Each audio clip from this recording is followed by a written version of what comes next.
എല്ലാവരെയും gold today Kerala എന്ന YouTube ചാനലിലേക്ക് ഇന്നും സ്വാഗതം ചെയ്യുകയാണ്. മെക്സിക്കോയിൽ നിന്നും കാനഡയിൽ നിന്നുമുള്ള ഉൽപ്പന്നങ്ങൾക്ക് 25% ഇറക്കുമതി തീരുവ ഇന്ന് വൈകിട്ട് ആരംഭിക്കുമെന്ന് ട്രംപ് സ്ഥിരീകരിക്കുകയും അതുപോലെ ചൈനയുടെ താരിഫ് 20% ഉയർത്തുകയും ചെയ്തതോടെ ഇന്ന് സ്വർണ്ണ വിപണി ഉയർന്നിരിക്കുകയാണ്.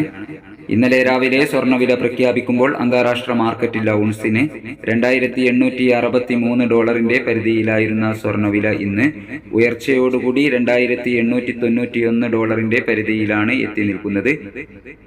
ഇന്നലെ രാത്രി തങ്കവില 8,675 രൂപയിലായിരുന്നു.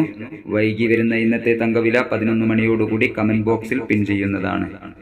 എല്ലാ പ്രിയപ്പെട്ടവരുടെയും വിലയേറിയ ഒരു ലൈക്കും കമന്റും പ്രതീക്ഷിച്ചുകൊണ്ട് ഇന്നത്തെ സ്വർണ്ണവിലയിലുള്ള മാറ്റം നോക്കാം. ഇന്ന് 4/3/2025 ഇന്ന് പവന് 520 രൂപ കൂടിയിരിക്കുന്നു. ഇന്നത്തെ 22 കാരറ്റ് സ്വർണ്ണവില ഗ്രാമിന് 8,010 രൂപ, പവന് 64,080 രൂപ.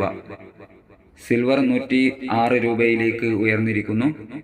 ഈ വീഡിയോ നിങ്ങൾക്ക് ഉപകാരപ്രദമായെങ്കിൽ വീഡിയോയുടെ താഴെ നിങ്ങളുടെ വിലയേറിയ ലൈക്കുകളും കമന്റുകളും രേഖപ്പെടുത്തുക. Thank you for watching.